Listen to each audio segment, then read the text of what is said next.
Croeso, this is James, aka JP Harker, coming to you with another video.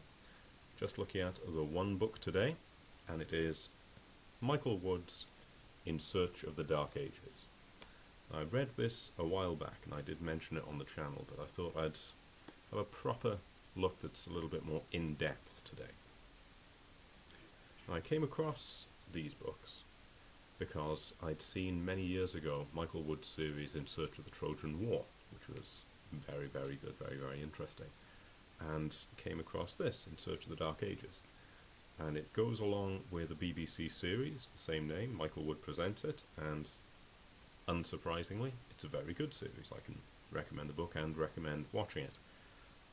Michael Wood's hair and delightful flares take a little getting used to, but it is 1979 that it was made, so I will allow it. Now, this is, to call it whistle-stop is a little bit unfair to it, but it is quite a broad overview of the Dark Ages, as in the period between the Romans leaving and the Normans arriving. So the Dark Ages isn't really the fashionable term anymore, but it was at the time, and people generally know what's meant by it.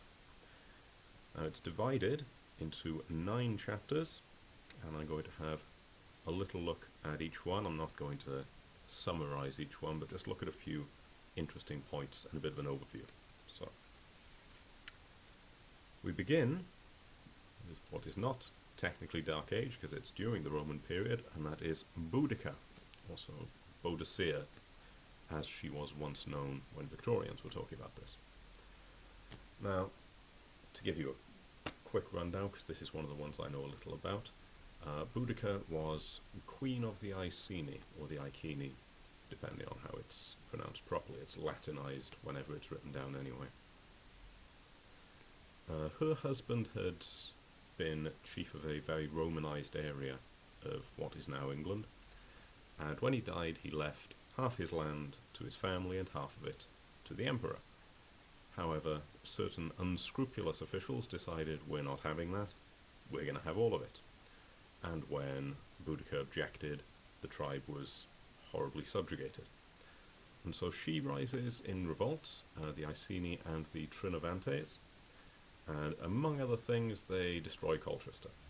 And they are one of the few times where there was a real chance that the Romans might have been kicked out of Britain for good.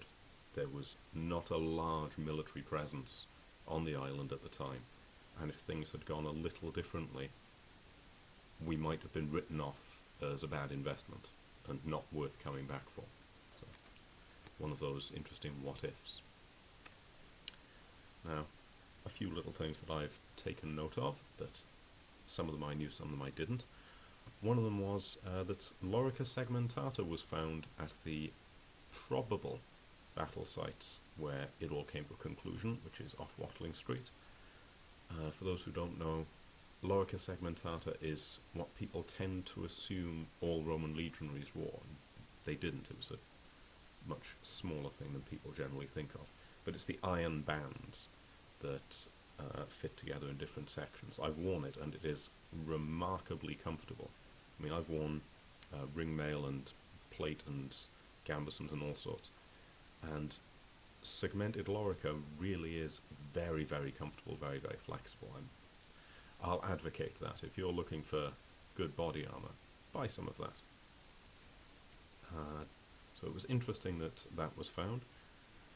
An interesting point that Mr. Michael Wood brings up that just hadn't occurred to me was that this rebellion, spoiler alert, it doesn't work because we did still have the Romans. This is, what, AD 60, and they were still around in AD 440. So sorry to ruin the surprise there, but it didn't work. But what I hadn't thought of was that this is only about 50 years after the terrible, terrible defeat of Varus, I think it's Quintilius Varus, in Germania, where 3 legions were lost in a single dreadful disaster. And Augustus Caesar is quoted as roaming around the palace screaming, Quintilius Varus, where are my eagles? Because the eagles of those legions were gone. And Boudica must have known about this. this was a very Romanized part of the country. And she must have harbored visions of something similar happening. She must have thought, well, it worked there to a certain degree.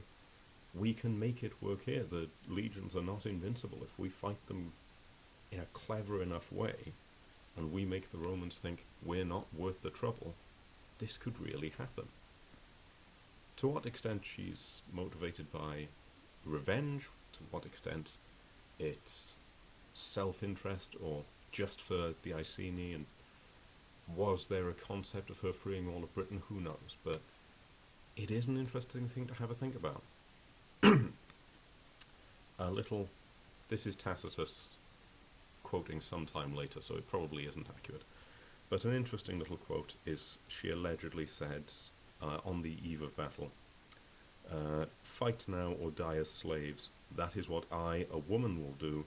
You men do as you will."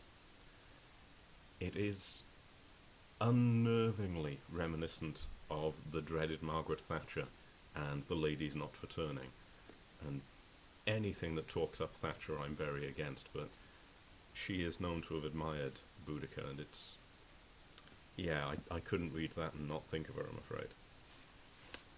So that's the first chapter. The second one, you'd think I'd be more into because it's Arthur, as in King Arthur. And while all of this book is well written and well presented, by its very nature this section had to be quite vague because there's so little historical or archaeological evidence for Arthur. And this is more geared towards the archaeologist than the historian, but only a little. But there's so little evidence, and because they're trying to link it with evidence, there's not an awful lot to say. We have a theory that Camlan, which is the battle where Arthur and Mordred allegedly died, may have been a fort on Hadrian's Wall. Interesting point. One of the few sort of historical references is, at this battle, Arthur and Mordred died. There's no implication there that they were on opposite sides, which is what is always assumed. They could well have been on the same side, we don't know. There's very, very little to be said of what that contained. It was an awful lot of speculation, an awful lot of here's what Britain was probably like, and I have set there's no point in me hiding this. I've set books in this period, and I like this period. It's when the Romans have left, which is post 440 AD, and before the Saxons really start settling, and Britain starts to divide up into semi-Romanized petty kingdoms, and it's a wonderful place to stage your pseudo-historical fantasy because it's very hard to be proven wrong about a lot of stuff. So, even though that's a period I very much like, that section of the book wasn't as good as the previous one. Kind of hard to make that section good in a genuine historical book. Now, following that was a burial that I studied quite a bit when I was a student, but it's been more years than I care to admit since I was a student, and that is the Sutton Hoo burial. Now, I'm going to hold this up so you can see it. This is the famous Sutton Hoo helmet, and I'm going to have a word about this later because I love this helmet. To cut a long story short, the Sutton Hoo burial is a ship burial. We think of Viking funerals and the ship drifting off and being set fire to. This was a full ship being buried in a mound and filled with grave goods, though oddly enough not a body. And among those grave goods we have mostly, I don't like using the word pagan, but mostly Germanic, polytheistic relics. But we also have some Christian relics. Now, whether they are there because they are plunder, because they're things like silver christening spoons, so it could be that they're there simply because they are valuable, or we could be looking at the period where paganism and Christianity is starting to bleed together, which is, I think, a very interesting thing to be looking Interestingly, the body at Sutton Hoo, or the body they expected to find at Sutton Hoo, was an East Anglian king and Bretwalda, which is a wide ruler, someone who claims to be king of all the English, named Raedwald.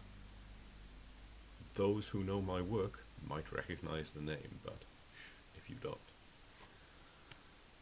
The thing that I really like about this burial, because again there's so little solid information, but a thing I absolutely love is it tells us a little something about the Saxons through their artwork, because I'll try and make it so that you can see it.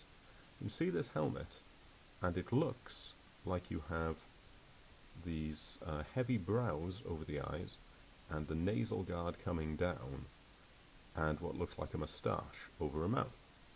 And it is that, but it's also not that. It's also a bird in flight, where the brows are the wings, and down here we have the tail feathers for the moustache, and this is the body, and the head is up on the forehead. And it's a lovely indication of the Saxons did love riddles.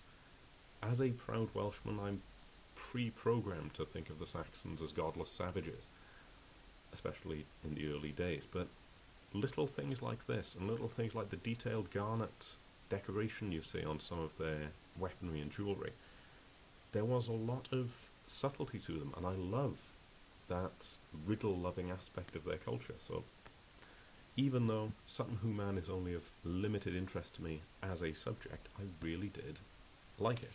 I love that we have that. Next chapter, the old enemy, Offa. Offa, who is known for digging a very big trench between England and Wales because we're so tough. And it's considered to be one of the largest man-made structures of all of the Dark Ages and beyond. Because even though there's not much of it to be seen now, not like Hadrian's Wall, it's a much bigger project and has been compared to, the workload has been compared to what it would take to build the Great Pyramid. So no small feat by Offa there. What was interesting in this chapter was it was another early example of a single king claiming to be king of all the English, rather than of separate kingdoms, and an idea that the Saxon kings liked to style themselves in Latin and pretend they were inheritors of Rome. And given that they were coming here and displacing a Romanized country, that's a little bit ironic, but I can't help but admire the attempt to seem legitimate by trying to link themselves with Rome, much like the Victorians tried to link themselves with the classical world to justify imperialism. So, yes, there are no new things, it would seem. The other thing that I found interesting here was, again, burial practice, and there was a king who was possibly Wiglaf, they're not sure, and the area where they think he was buried was very, very small. And they were talking about a burial practice where you would bury the body outside, let the body rot for a couple of years, then dig it up again and put the bones into something like an early reliquary. Speak correctly, Jim. And then they could be stored in a church. And how much that was to do with practicality of storage and how much that was to do with ritual significance, I don't know. But it's an interesting little thing in that chapter, so yes, that was an interesting one. Next up we had Alfred. Now we have all heard of Alfred. We all know that he probably had Crohn's disease. We all know that he was never born to be a king because he was a younger son. And we all know he got everybody to read. Most of us also know that that story about him burning cakes is probably a myth. But the chapter on him was interesting. Sounds arrogant of me, very little in there that I didn't know already, but this is very much an overview. Something that I didn't know was that he was Guthrun's godfather. Now, Guthrun was the leader of a very, very large Danish army, which devastated much of Wessex and very nearly led to the end of it, and by extension the end of Saxon England. But at, not Egbertstone, at Battle of Eddington, Guthrum is defeated, and like a lot of Viking leaders, a condition of surrender is that he be baptized. Most Viking leaders did not take this especially seriously. Some of them did, but it wasn't uncommon to be baptized and then just walk off and think, I got away with just being washed, who cares? But with Guthrum, it does seem to have stuck, and he does seem to become a genuine Christian king after that in East Anglia. But it's just kind of funny that Alfred was his godfather, and you think, well, who else would have been? But there you go, I just found it a nice little detail, and you can put in Marlon Brando's voice for that if you want. Alfred to Guthrum someday, and that day may never come. I will come to you to ask a favour. I'm not going to do the voice, it's probably best. The next chapter was Athelstan, one of those forgotten kings, and arguably the first king of all of England, and to an extent all of Britain, because Athelstan, who's the illegitimate grandson of Alfred, he sort of finished what Alfred started, and he was king of Wessex and Mercia, and started to expand into Northumbria and start making what we would now call England into a single solid entity. And he started exerting power over Wales and Scotland, not in a active union one country sort of way, but in the way that Edward I used to do, a way of saying, you may be your own country, but I'm the boss, I'm the overlord. And yes, he rather interestingly subjugated the Celts, but did show an awful lot of respect for the Celtic Church, and did an awful lot of donating to Celtic churches. And it harkens back to that idea with Offa, where a link to Rome somehow legitimizes you. A link to the Celtic Church somehow legitimizes him as having rulership over Wales and Scotland. And it's interesting that both of those seem to be Saxon attempts to claim a degree of legitimacy over what they're doing. A little note I've made. I love Michael Wood, but he does love the word blitzkrieg. And it rankles me a little bit, because blitzkrieg specifically refers to the use of army and air force in concert. And that's what blitzkrieg was. But it's become slang for attacking something quickly. And Michael Wood does love using it, and it just rankles me a little bit. But there we go. Yes, the other interesting note, I've made a note of sort of this great alliance that rose against him. The Scottish king Constantine, the Irish, the Welsh, the Northumbrians in the north, all gathered against Athelstan at Coningsborough, and Athelstan still won. But not just a warrior did this wonderful bit of legal reform, which is brilliant. Capital punishment was raised, the minimum age from 12 to 15. What a guy. It's one of those laws that just seems so ridiculous now, but was such a big deal at the time. What do you mean we can't just kill 12-year-olds anymore? No, wait till they're 15, then they know what they're doing. Next up, a character I'm fairly unfamiliar with, but sort of know a little bit about by context, and that is Eric Bloodaxe, who was the last king of Northumbria. And Northumbria was a bit of an oddity among the Saxon kingdoms because it had had so much of an influx from Scandinavia that it wasn't really Saxon and it wasn't really Danish or Norse. It was itself. We are Northumbrians. There's a nice bit in, I think, the Last Kingdom book of Bernard Cornwell, where someone says to Uhtred, "Are you Saxon or Dane?" And he just says Northumbrian. And so that's an interesting little way of looking at that part of the world. The interesting thing I found in this chapter was, earlier I mentioned in the Sutton Hoo burial a potential mix of the Christian and the pagan. In this we actually see it in something solid in this chapter. We see a Christian cross with images of Ragnarok on it. And it's clearly not graffiti, it's carved in properly, it's not just been hammered in at random. It's an intricate Christian cross, but on it we have things like Loki being chained down and the venom dripping on him, and sort of various scenes of the gods at the end of the world. And that's really interesting as an idea that it really was this fusion of two cultures that should be completely incompatible, but somehow they made it work. And of course, all gets taken over and the English came and ruined it. But that is interesting. So much of history summed up with those words, and then the English came and ruined it. Last but one chapter is Ethelred the Unready, which, as I'm sure we all know, isn't actually what he was called. It's Ethelred Undred, which means ill-counselled. And he gets a partly deserved, partly undeserved bad reputation because he was a king of England, became king very young, and is quoted even by his enemies as being neither a fool nor a coward. But he had an astonishing lack of judgment in who he listened to. He would take bad advice from people, he would be impulsive when he really should have been calm and considerate, and he is indecisive when he should have been impulsive, and just wasn't particularly good at being a king.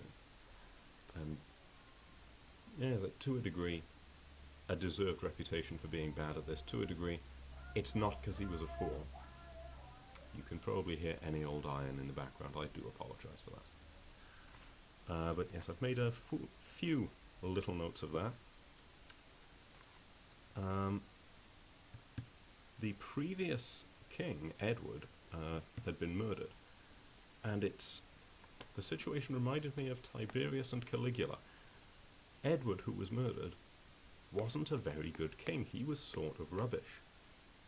But that reputation has almost been completely overlooked because Ethelred's is worse. And it just made me think of, this is what Caligula did to Tiberius. Tiberius was dreadful, but Caligula was so much worse. An interesting example of his paranoia was he massacred the peaceful Danes of Oxford and burned them all in a church for no other reason than he didn't trust Danes and assumed they were out to get him. He lost his entire fleet in a storm because two people in his court had a private feud, and one chased after the other.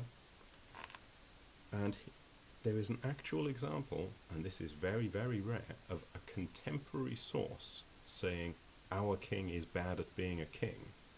And that's when he was exiled to Normandy, and a condition of him coming back was, be a good king.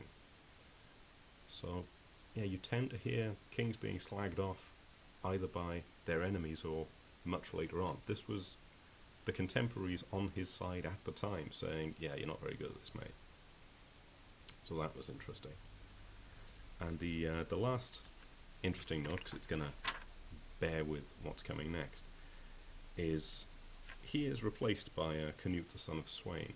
Now, Sweyn had been promised the English throne, and Canute caused issue when this was all contested. But what's interesting is Ethelred is king because the Witan have said he is king, the Council of Saxon Lords. Sweyn says he is king because it was promised to him. On that note, we move on to William the Conqueror, which is the end of this book. And exactly the same situation has arisen. Edward the Confessor has died, and Harold Godwinson gets the Witan to declare him king. William, over in Normandy, says, hang on, Edward the Confessor, my cousin, promised that I would be king. So which one of them is in the right? You've got the promise of the king that you will be my heir, and you've got the perfectly legal, legitimate, the Witan have made me the king. There was a pseudo-elitist democratic law with the Saxons. Now, I hate to say it, I'm sort of going to side with William because Harold Godwinson was an incredibly dodgy man. He sort of comes out of Edward's deathbed room and says, oh, by the way, he changed his mind. No one else heard him say it, but he wants me to be king. Sure he did, Harold. Sure he did. And William, interesting sort of chap. Also, not a very nice person, a fairly ruthless person, but it's interesting where he came from, because most of us think Normandy, we think France, and they were speaking French, and there was a lot of French tradition there, but Normandy is settled by Northmen. It is both Viking and French. So, in a strangely roundabout way, we've got the Danes coming back and taking over again. Yes, the Normans had very, very quickly adopted French mannerisms, French religion, French style of dress, but it's still kind of coming full circle. It's still a Scandinavian empire, which is what we very nearly became. Now, we've all heard of Battle of Hastings. We all know about that. We all know about the use of knights being a very early example of that, and Norman cavalry being so very, very useful. There is a theory, I'm not sure how true it is, that Tolkien invented the Rohirrim because he liked the idea of Saxons with good cavalry, because maybe we'd have won at Hastings if that were the case. I say we, the Saxons. But we all know about that. We all know this and that and the other. Something that this book did gloss over a wee bit was the harrying of the North, where William shows his rather pettier, nastier side. But it does include he died because he rode too fast and got hit in the stomach by his own saddle's pommel, so at least there's some downsides to him as well. But I did find it interesting, and I found interesting the idea of people being knighted before there was a concept of that knightly order, and that Harold was allegedly presented with arms by William, which is what knighting really is. So that was very interesting to read about. And so we come to the end. That's been a bit of a rambly one, but I really wanted to look in some detail at this one, so that we have done. I will recommend this book. If you're interested at all in this period in history, it's a very nice overview, and like a lot of the books I've described, a great jumping off point for further research. And if, like me, you've found, a bit of this was interesting, a bit of it isn't really my thing, take that and run with it, and go and find a book on Athelstan, or find a book on Boudica, or something like that. But it's not a huge commitment to read, and it is well worthwhile. So is the series that accompanies it, I might add. And as is In Search of the Trojan War, but that's a video for another day. Now, I suspect I have spoken for long enough. This has been a slightly longer than usual video, and so I shall round it off there fairly swiftly. In Search of the Trojan War, Jim. In Search of the Dark Ages by Michael Wood. Strongly recommend. This is James, aka JP Harker. Oil Vow.